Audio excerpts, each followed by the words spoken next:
Magalhael to Stokes, who's onside. 1-0. Here's Sims. It's a good serve this from Southampton. They could finish the job here. It's Shane Long, and he has done it. Just a minute to play. That's stoppage time. Here's Letizia. Who better to say farewell than one of the finest players ever to wear the red and white.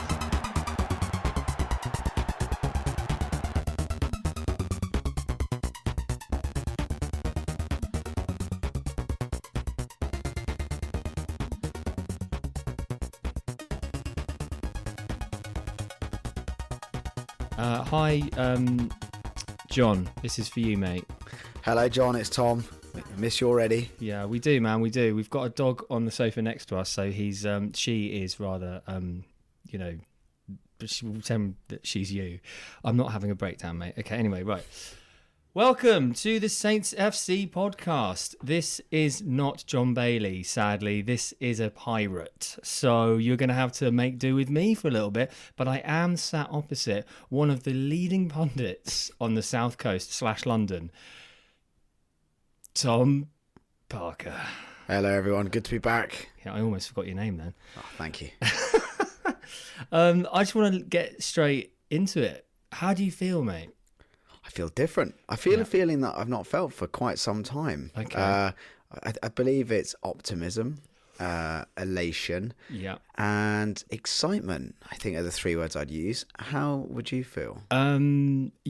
It's weird because I felt numb. I feel excited and numb, but also slightly glazed with a little bit of reality. Do you know what I mean? Like, you've got to be try and be slightly grounded at the moment. I think that's wise. When that full-time whistle went, because I watched it live, and I know you've been mega busy, so you've watched extended highlights. But when I was watching that live, I didn't celebrate the first goal.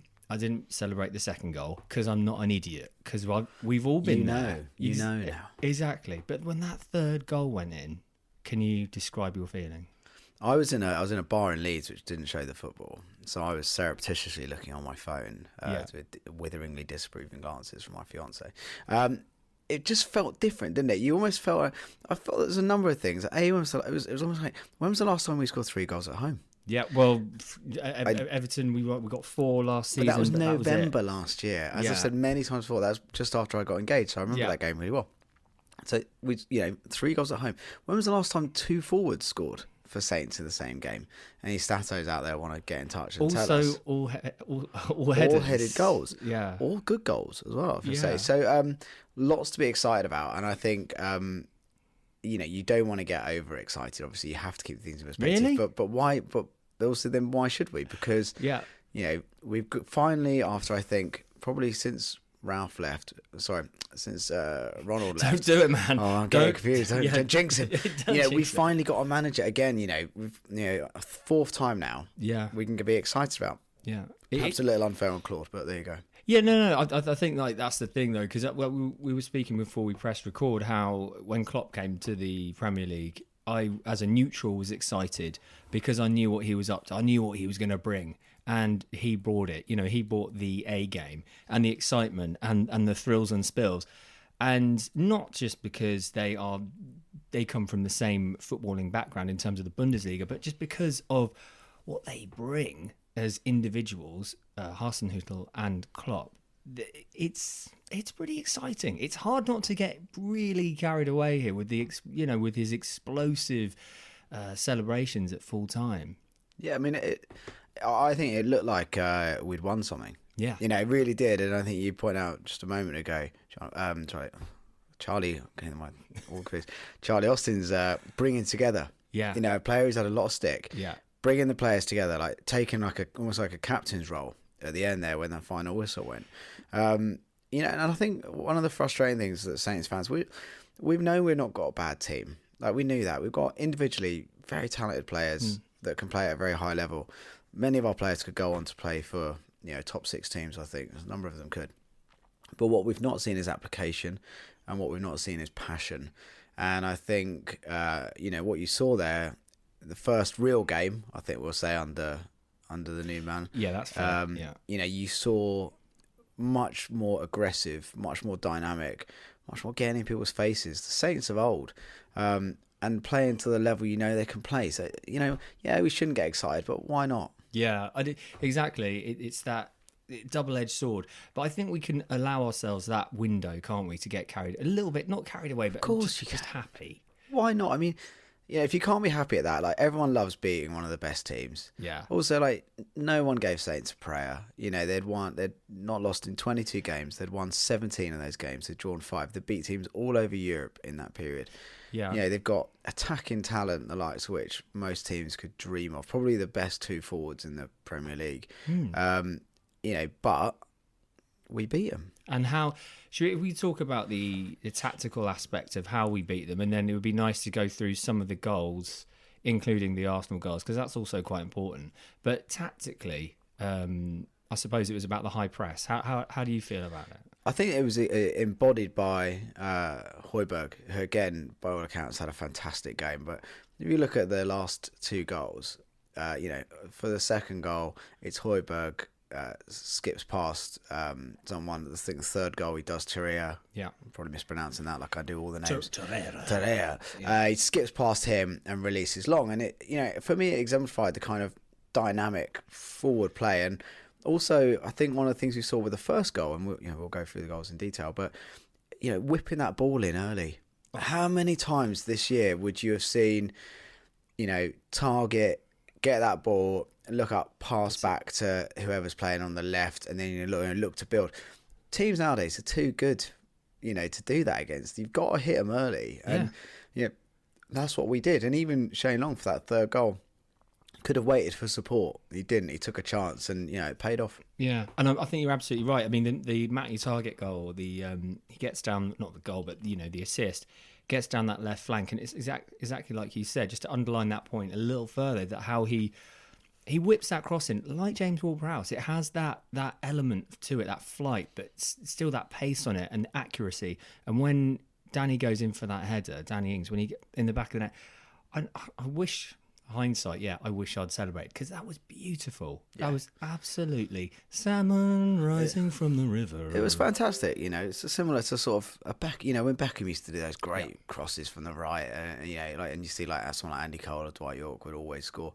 But what was great about it is all it really meant was that Danny had to just connect. Yeah, because all the pace.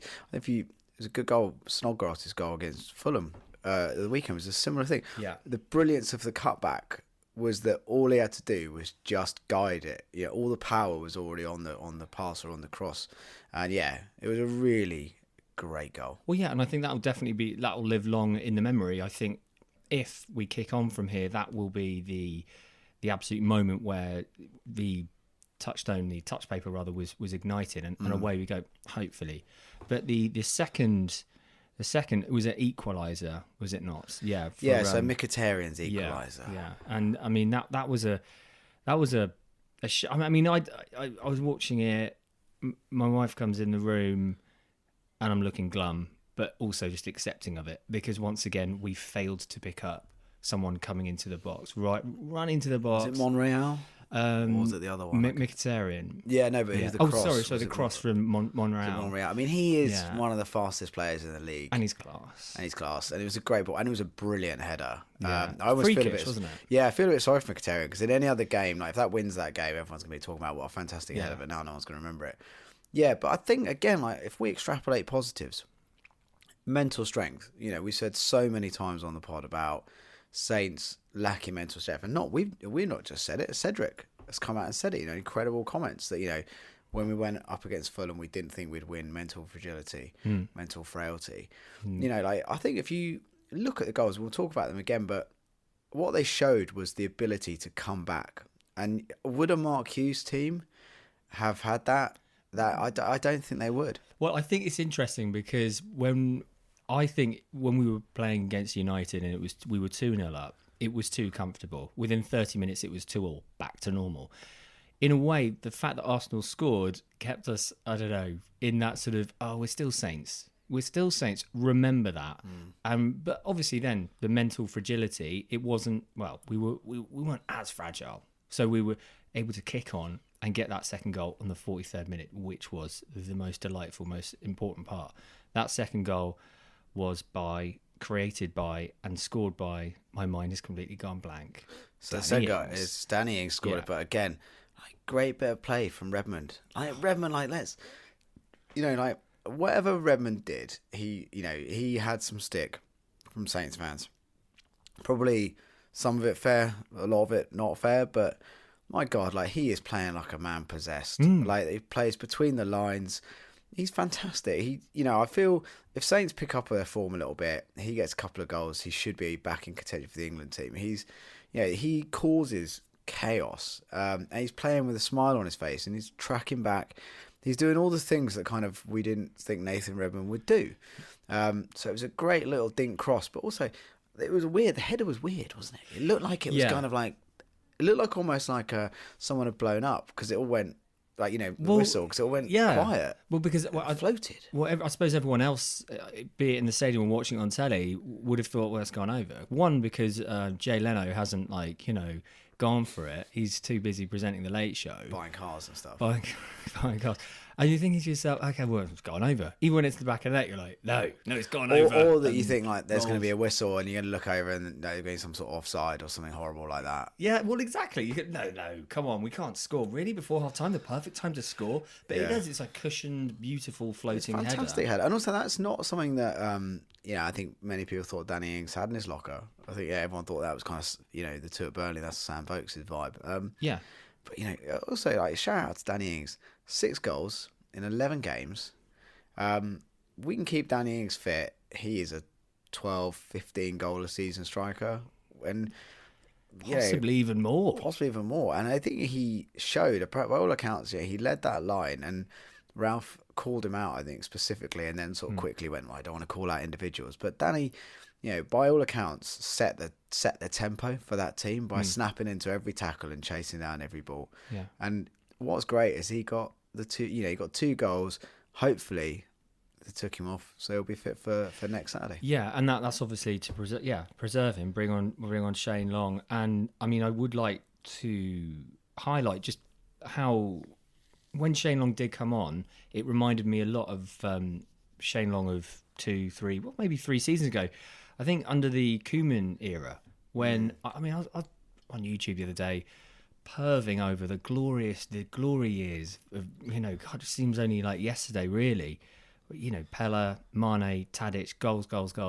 But Shane Long, we forget how absolutely dynamic that player was. His crossing, his goals. He did score goals. He did, and he went through. I think Pella got injured at some point or fell out of favour, and it was Shane's going to be replacing him. But he went through a real purple patch, and I remember. One of the standout goals for me was a goal against Man City. I don't know if you remember, it was a great cutback from Tadic, and he scored it. But that was when he was kind of flying for a while. But this is one of the great things, isn't it, about a new manager? And you can argue that Hughes didn't bring this, and I don't think Pellegrino brought this either. I think Puel is probably unfairly maligned, but what he seems to have done is the players, all right, it's only one game, but they seem to be it's a fresh slate. Everyone starts now, clean. Yeah.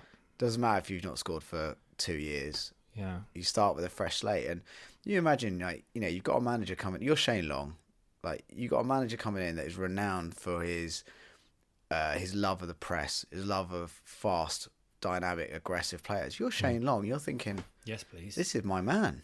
It's what and I love also, to do. If he's going to play 3 up front, there's an opportunity there for Shane to play off the main striker or be the main striker. So there's a lot to be hopeful for with Shane. Yeah, no, absolutely. And I think it's when you do bring in that new manager, as you were saying, it is almost have the ability to unleash new signings, i.e., is Shane Long going to be a new signing for us? It's like he's like a new man.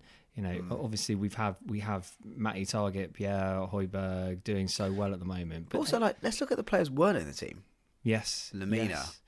Bertrand, baby, Cedric. Oh my God! That's 3 probably of our first choice 11. Hell yeah! A third of the starting outfield players, and not there. But then maybe the argument is they needed competition. Like, we've said for ages that one of the things that maybe led to Fraser Forster not being as good as he once was a lack of competition. He knew that really no matter what happened, until he conceded 5 at Spurs, it was always going to be him in goal. And Jan Valerie's come in and done, by all accounts, he said he was brilliant against Man United. I think he struggled against Cardiff. Yeah, oddly. But he did well. Well, he was up against a super pacey, clever Championship player. Yeah, and I think he struggled. Yeah, no. So, but a bit of competition. Yeah, I think you're right, and but I mean, it is exciting, and I'd like to be in that dressing room at full time. I think there are a lot of Saints fans that would be absolutely, oh my God, what's going on in that dressing room? High fives, maybe double high fives. There's a lot of it felt like the old times, didn't it? Yeah, it did. Like they're celebrating on the pitch, like Charlie getting everyone together. Yeah. There was a lot to like. He put his kebab down for that. He did. Bless his... It was worth doing. But, before we obviously go on to Huddersfield coming up, I think it's kind of pertinent to talk about Cardiff as well, just to get our feet back on the ground. Because I think we need to start, not necessarily negatively, but just to highlight the problems that led to that Cardiff goal, because now you look at our defence, we can then highlight Bednarek and Vestergaard in the match on Sunday. So Cardiff, Patterson... He's not even a forward, is he? And I don't know what he looks like an extra from like Peaky Blinders with that weird moustache. I can't work out if he's doing Movember or just has a weird... Isn't it 80s it's like Z cars or something? It's very strange. He looks like he should be, being in like a regiment in the First World War. Do you want, if you want, I'll give you a car. I'll sell a car for £35. He's a very unusual looking chap. Yeah, would you buy a car for him for 35 quid?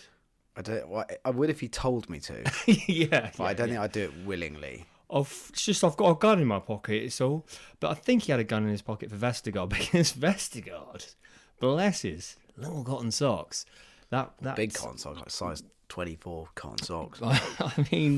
For all of you listening to this podcast will be well aware of that defensive error. And frankly, I was worried for Hasenhüttl, because I'm thinking, oh my God, he's still got his work seriously cut out. Like, crazily cut out.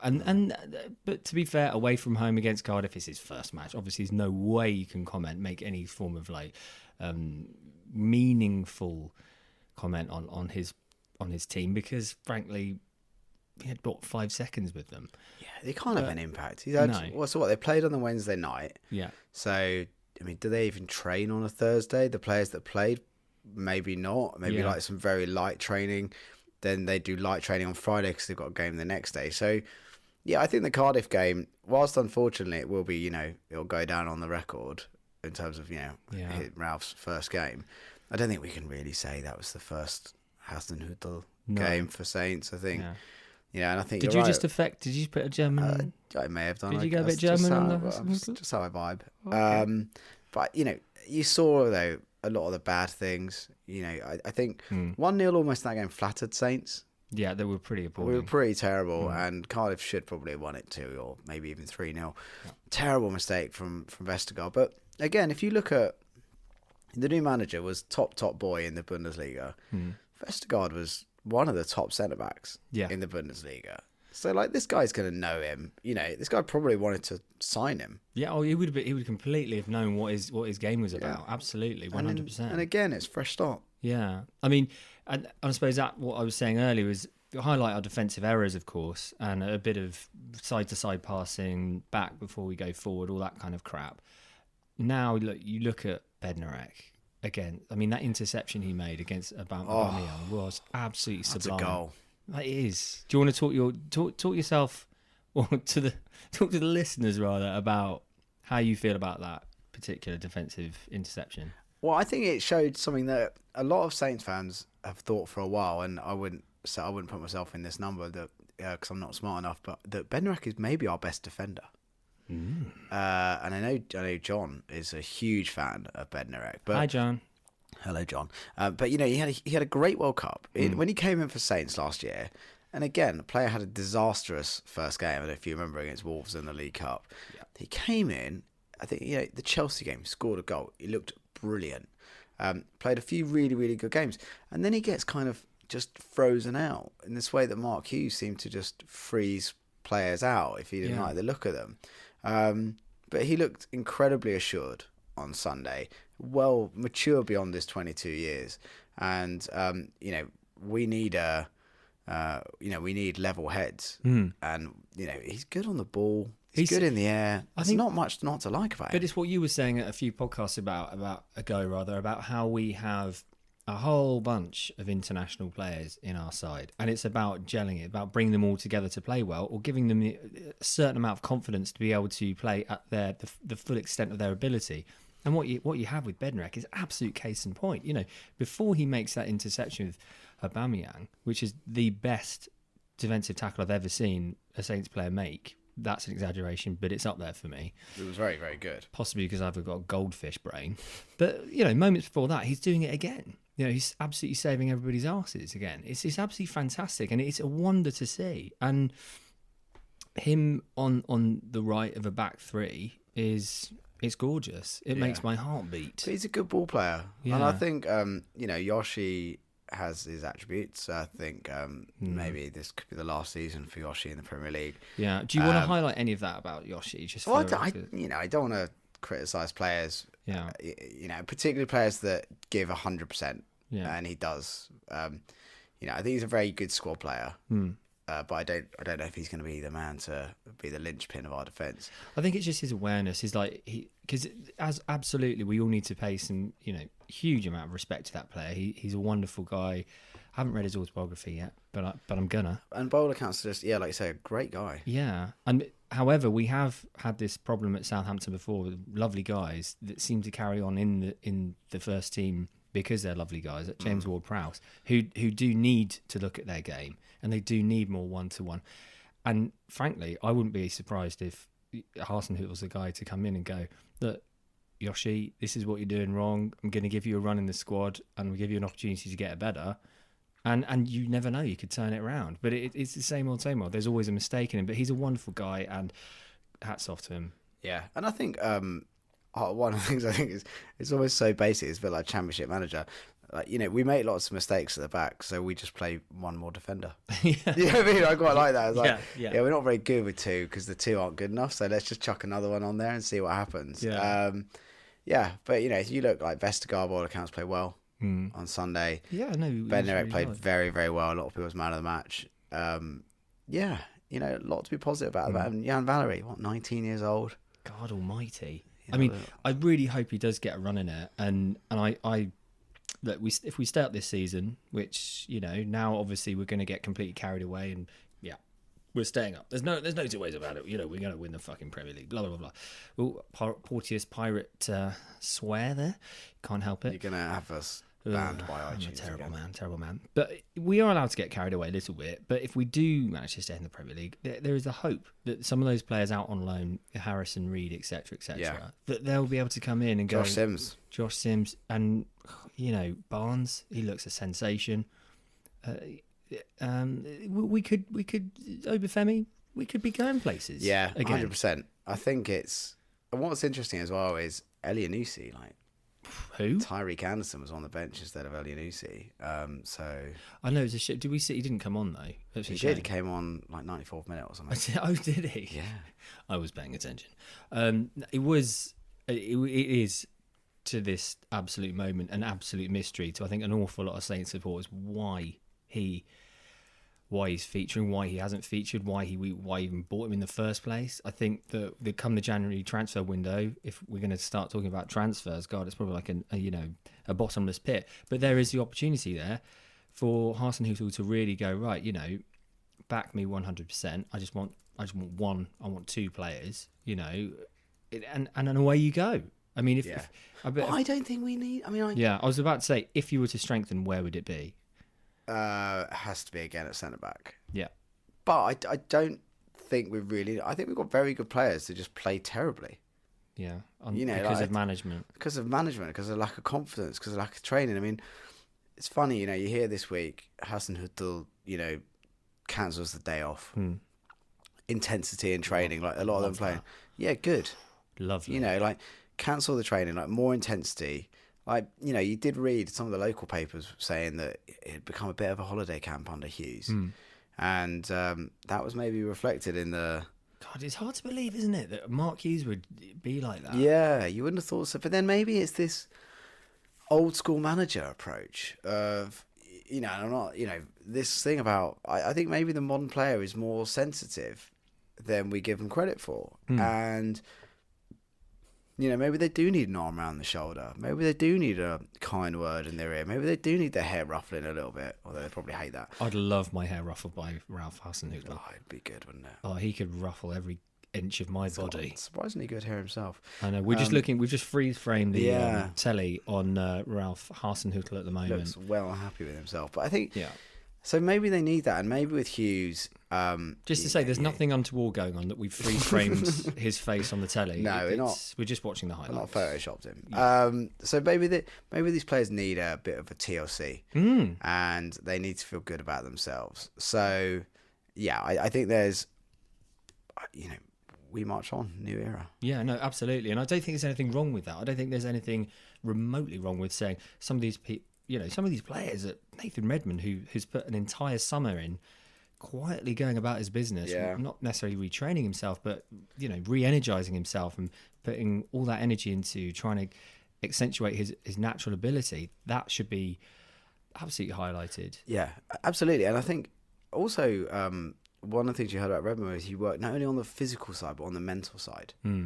That's seriously underestimated. Seriously, it must be. I mean, I've thought this for a long time, and it's not a particularly original thought, that once you get to this level of football, you're talking, it's like cycling, isn't it, where they talk about marginal gains? Yes, yeah. You're talking about fractions of a percent. And then one of the Hasenhüttl's thing is about his mistakes. Apparently, one of his big things is if you make fewer mistakes than your opponent, you're more likely to win. Yeah. Sounds really obvious. A bit like, what's that, Moneyball. Yeah. Type thing, you play percentages. Great film, I've not read the book, but Michael Lewis, really good author.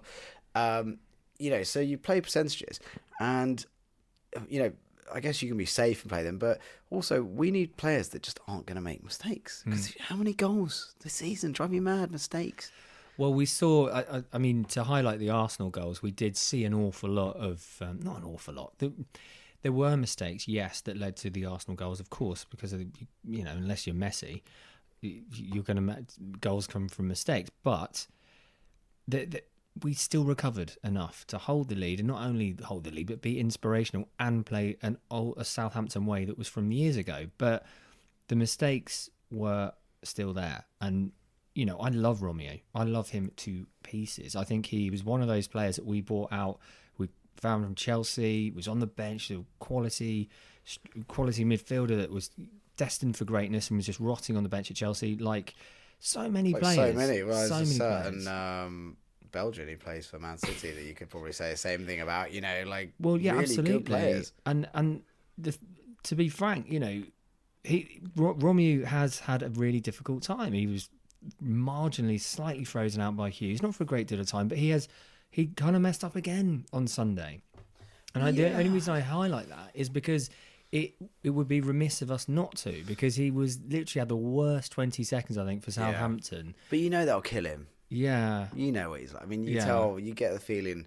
It's funny, Saints put the same players up time and time again for media bits. Pierre, Aurel, and, same players, Danny Ings. And I think that tells you about the players they know can convey the passion the fans want to see. Yeah. And fans, Saints fans are realistic. I think we know we're not going to win the Premier League this year. We're not going to win Champions League this year. But I think all we want, really, isn't it, is passion. Yeah, no, absolutely. All we want is to see players like Danny Ings, who clearly care passionately about the club. I would put Nathan Redmond into that bracket. I think you want to see those players, and you want to see them feel, you want to see them go a bit nuts. Yeah, no, absolutely. 'Cause you would. Well, God, Christ almighty. Yeah, of course we want to see that. That's absolutely. But I think it's hard. It's very hard to sort of. I don't want to go after players at all here, but it is just important to highlight, like we would do if the reasons why we lost. And I think where we can progress is to just get people like Romeo in the right place mentally. Because maybe, do you know what it seemed to me like? Because he had been featured quite heavily in terms of the Saints media. Because he a nice little read on the Saints website pre-match about how things are improving, how he felt slightly frozen out by Hughes, and how he's determined to make it up. And then, you know, he had a bit of a shocker, but it ultimately didn't result in us losing the match. But it's still just worth highlighting that, you know, we could strengthen in places. And I'm not just saying an arm around the shoulder and what have you. I'm saying, like, give him a bit of competition in there. You know, let's not buy an like a Harrison Reed would come in. Yeah. Yeah. But, you know, I think that also, and I've criticised the club for this a lot, and, you know, again, I'll stress this, I have no original thoughts, you know, but, you know, this is not particularly searing insight. One of the things that I think has driven a lot of the fans mad, you know, because the results have been terrible and the performances have been horrific, but one of the things that's really compounded that has been the kind of tin ear of the club, you know, not listening and sort of like, you know, have some sort of fantastic pre-match experience with flamethrowers. Saints fans don't want that. They want to win a game. Now, I quite like brilliant, it. great letter from Ralph to go to season ticket holders. I think before the game, you know, of people at the tickets, and a free beer. But that's what, you know, like, it's, you know, I don't want it to be like bread and circuses in ancient Rome, but like, that's kind of, you know, that's great. It's a brilliant move from the club. Gets people on side, doesn't really cost anything. Yeah. And it automatically gives people a feeling of like, our club's back. Yeah, and they're listening, or they Got just, our club back. or at least they give a shit, or at least they're willing to do something slightly ever so slightly out of the box. I had a little Twitter thing with a Saints fan today about is he going to keep it going? Like, so every home game now, free beer, because that would be freaking epic. That would be, I think, a lot of smiles on people's faces. Yeah. Well, I think it's, I mean, that's it now, isn't it? The lift. Yeah. All it was a game. You know, but also what a game to win against Arsenal. What a game to win. And I think we will see now, you know, really the Arsenal game isn't what matters anymore, is it? It's Huddersfield. I'm going to talk about that. But, you know, this is, I feel excited. Yeah, I feel passionate. I feel invigorated. I know a lot of other Saints fans feel the same way, and I think you do too. Yeah, no, I could write forever about Saints, I think, at this specific moment in time, because, you know, 3 or 4 weeks ago we were in a dire situation, and now we are. It is. I mean, look, I think in the same club as a lot of people. Well, they didn't really know who Hasenhüttl was, even though we all should do. And you're a big fan of Bundesliga, I more than 99.9% of fans. Yeah, this season I've become a massive Bundesliga fan, and now we have had the wonderful opportunity to start believing again. But anyway, time to move on, I think, because we have a match ahead of us. It's just a small game. Doesn't have no real importance. It's no real importance, except for the fact it is really big. It's a big game. It's a huge game. Yeah, it's like a tonnage. We might need Superman to come in and lift this one up. We're on 12. Huddersfield on 18th with 10. There's like barely a goal difference between us. What do you think we're going to get out of this? Let's be realistic here, okay, Tom Bowler. I think we'll win. Yeah, I do, because I think like losing to Newcastle at the weekend would have been a real hammer blow for Huddersfield. I mean, we saw Newcastle Saints. Newcastle are pretty bad, and you know, I know they've got better, but they're pretty bad. But where we are now, all you need is like 2 wins in a row, and you are well out. You know, like if you look, like, well, you know, we probably won't get to it, but we've got 2 games which I'll say are winnable. You know, West Ham are a good team at the moment, playing good football, and are a bit of a bogey club, I always think, for Saints. Very much so, yeah. You know, if we focus on Huddersfield have Aaron Moy injured. I think they've got their other sort of major striker injured. Their 2 strikers have scored 2 goals since March. I know what this means is they'll definitely score against Saints, because that's what everyone does. In the same way Lukaku hadn't scored for like 20 games and scored against Saints a couple of weeks ago. God damn it. But I think we can win it. And I think if you know, he's going to get those players this week. You know, they'll have had today off. They'll go in tomorrow. They're going to be full of life, full of energy, and everyone's going to want to play. And you've got, I don't think Bertrand's back, but Lamina might be back. You know, you've got a competition all of a sudden in the squad. Everyone's going to want to play. Everyone's going to want to be on that pitch at 3 o'clock on Saturday. And have we got the quality individually to beat Huddersfield? Yeah, we have. Absolutely. Have we got the goal scorer if Ings is fit? Yeah, we do. Yeah. You know, we've got Charlie Austin, Shane Long now. I think there are some Saints players that you're never going to see. I don't think you'll ever see Gabby again. You know, Yeah. I think there's a few of those. Yeah. Which is a shame, but life goes on. So yeah, can we get a win? Absolutely. You know, in the words of Ed Miliband, we can be tough enough. So yeah, I'm excited. Yeah, I really am excited, and I'm incredibly jealous of people making that journey. I think it's one of the few times anyone would ever say they're incredibly jealous of anyone going to Huddersfield. Yeah, no, I think you've hit the nail on the head there, mate. Because genuinely, it has been tough. Like, you and I went to see Newcastle together, and it was an absolutely awful, turgid piece of rubbishness. I'm trying not to swear. Do try. Yeah, do try, William. And it's remarkable now to think that we could easily go to Huddersfield, get a bounce again, and Everton. So if we beat, Bill, if we beat Huddersfield, where does that put us? All things being equal. Well, we'd probably go up to about 15th. It wouldn't be amazing. We'd still only be on 15. We're on 12 at the moment. We only got to like. We'd probably get 14th. Yeah, unless we beat Huddersfield by 7. Yeah, and if Palace and Newcastle lose. But I mean, who gives a crap? I mean, for me, it's like I said. Like, I think if we can beat Huddersfield, then you're in a situation where an away win. Jesus wept. You know, that was the last time we did that was against Palace. And when was the last time we won 2 games in a row, mate? Well, I can't even begin to think when that was. Gosh. It would have been in the early stages of the Pellegrino time, if at all. My ears are bleeding through the stress of trying to think about the last time we won 2 games in a row. That is bad. You know, but I think, look, we go on Saturday, Huddersfield are beatable, and Huddersfield are going to know that if they don't win, they're in more trouble. They're in deeper doo-doo. And then home against West Ham. Now, West Ham are a good team right now. I watched them on Saturday with a West Ham fan. I hate to say it, but they are a good team.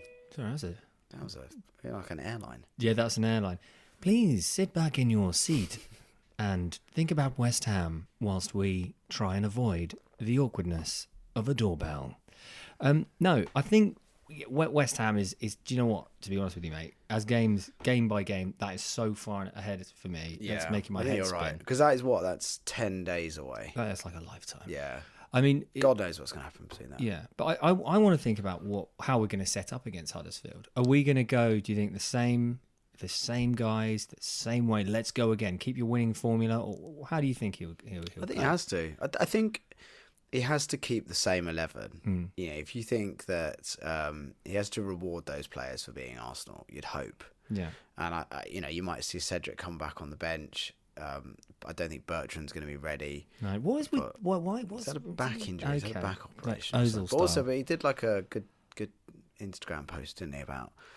Because one of the things I like about Hasenhüttl is players that have been injured, he's been sending them notes from the training and videos, so they have to watch, so that when they come back, they know exactly what they're supposed to be doing. Now that's a good talking point. And he's doing like also, it's funny, they do things like he's having one-to-ones with all the players, but the way that people talked about it was like something that they wouldn't normally do that, and you just thought that'd be like standard. You join a new club, and honestly, mate, the things that are coming out of the new administration versus the old one, it's starting to make me really worry about what is allowed to, not necessarily allowed to go on, but what's permitted, as opposed to just normal sense. You mean the manager called you in to chat with him? Yeah, and spend 20 minutes talking to you about how he wants you to play. It's so strange. But look, it's Saturday. Yeah, I think, injuries permitting, same 11. Let's give him something to worry about. And I think Redmond quite likes playing against Huddersfield. Redmond's due a goal. Yeah. No, absolutely. I mean, that's another thing, isn't it? Because he's going to lose his mind when he scores. Oh my God, I hope. I mean, honestly, his feet on Saturday to lay that ball on for Danny Ings. It was sensational. His ability, we all know about his natural ability, Nathan Redmond, and I'm an absolute massive fan of him. I know you are. I know lots of people are. But I think if he, like you said, if he can get 1, he'll get 2, he'll get 3. If he can be a 7 or 8 a season, that's exciting. Yeah. But there's no reason why he can't. He's got all the talent. Also, he's doing this great thing where he's kind of playing between the midfield and like Jesse Lingard does. Yes. And I hate Jesse Lingard, but I also like he does that horrible thing where he plays in between the midfield and the forwards. Yeah. No one quite picks him up, and he sort of ghosts. And I think that maybe Nathan's been told I almost think like just do what you want, just play where you want. And with Stuart Armstrong, which by the way you're a bit of a ringer for Stuart Armstrong. Well, I used to look like our old left back. Oh God, Luke Shaw. I used to look like him. I used to get that all the time. I put a bit of weight on now. Like Luke Shaw. Times are tough. But having said that, Armstrong is a young, attractive male. Yeah, you should take that. Blonde, and I will take that. Good. And I will take that into the real world and tell my wife and everyone who cares to listen about it. If you want to actually look at me, really, personally, then I have a Facebook. No, I'm not going to go down there. I'm not, because I'm married and I'm not allowed to do that anymore. Don't disappoint people. No, yeah. But where were we before I started perving So we were myself? talking about the 11 players to play out. Oh yeah. And what do you think he's going to do? Well, I think you just don't change a winning formula. Having said that, obviously we don't know in terms of what the hell's going to happen on training, who's going to pull their blooming hamstrings. I think wasn't Redmond clutching his. A couple of players went off. I think everyone was clutching their hamstrings. Yeah, there's like a mass sort of what do you call it? A spell. Yeah. I just think for me it's keep the same squad. I don't know who you'd bring in. Obviously Lamina would be wonderful. Lovely to see him come in for Romeo, because we know that Lamina is now a player that has stepped up and can do both the tracking back and the sublime touches. Who are you going to drop? Romeo, yeah, I would. Are you? Yeah.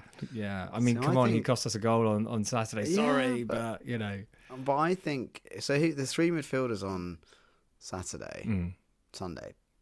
Are we playing Sunday? No, we were playing Sunday. So the three midfielders on Sunday were Romeo, Højbjerg, and Redmond. And Redmond. But but then wasn't Armstrong Redmond up front? Oh yeah, of course, for slipping in there. But so I would definitely have Armstrong, Lamina, and Højbjerg. That would be my absolute, And I'd have Armstrong in front of the two. I'd have Højbjerg and Lamina behind him. But then giving a bit of freedom to Lamina as well, because he's now got shown the ability to get back and track back and do the business. I think he'll do the opposite, because I think he'll play Romeo, because I think he'll know that Huddersfield are going to go gangbusters to try and win. So therefore you play Romeo to do the boring job. Boring, but I just hope the hell he can do it. The only reason I say that is because I know I'm nailing Romeo here, and I don't want to sound like I'm being deliberately negative. I'm just trying to be more pragmatic, and I think he was very tight on Guendouzi, and he gave a free kick away, and it was very not necessarily unprofessional. It was a bit lackadaisical. And then he did it on the ball, like, oh God, and bless his heart, because we've all been in that position. You get caught on the ball and it's terrifying, but he's paid an awful lot of money for that. I would just say Lamina's the man for me. I can't wait for him to get back, and I think under Hasenhüttl he is going to really explode. And he already does anyway. But I think Huddersfield is going to be I think if we're lucky, maybe even 2 or 3-0. Crikey! Can I believe I'm just saying that? I don't know if you're allowed to say that. I know. I think look, we get an early goal. I think we've got to play real high energy. The good thing is they've got a week to recover. So let's see. I just hope they set it, and there's no reason why they wouldn't just get at Huddersfield in a really nasty way. Yeah. And just go for it. So we were going to try and get some questions from you guys for the show, and we really did want to, but it hasn't happened. And I'm not going to highlight why, because although I get on the back, no, they've just come in. I've just checked my email account, so they have come in. John, you can edit this bit out. I'm just going to crack on and give you a little. Hang on a second. Firstly,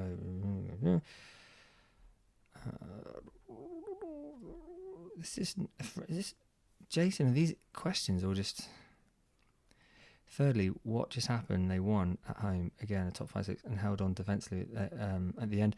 No goals from set pieces, and the centre backs look like actual pros. What is happening? Is this real life? Or is this just fantasy? So should I read that one out? Yeah, go on. Okay. So we do have a question from a lovely listener, Jason, and the question is, and I'll read this out. I mean, I'm pretty dyslexic, so I'll give this my best shot. What just happened? Question mark, exclamation mark. They won at home against a top 6 side and held on defensively at the end. No goals from set pieces, and the centre-backs look like actual pros. What is happening? Is this real life? And that question goes to Tom. Yeah, or is this just fancy? Caught in a landslide. It was. I don't know what happened. I don't know how. I mean, you tell me. Like, anyone can tell me how you take virtually the same players that played terribly against Cardiff. Yeah, horrendously badly. Probably our lowest ebb of the season. And how do they then go and beat Arsenal 3-2? I think it is. It's like what we were highlighting earlier. It's going into the dressing room, Staplewood, and getting the players in individually and just talking to them like they're human beings and going, right, how can we make this better for you and for you and likewise, But also, I bet they're fit young men. They're aggressive young men. Yep. I bet they've got high levels of testosterone. I hope they do. And I can imagine they want to play aggressively. I just think they do. Like, particularly players like Højbjerg, they want to be let off the leash a little bit. And I think that's what he gives them. He gives them license to do that. And I think Ryan Bertrand's Instagram, which, you can read huge amounts into these things, or you can read absolutely nothing into them. Probably reading absolutely nothing is the best way. But his Instagram post was, essentially the instructions from the manager, which was, high press. It was like high press, aggression, push up the line.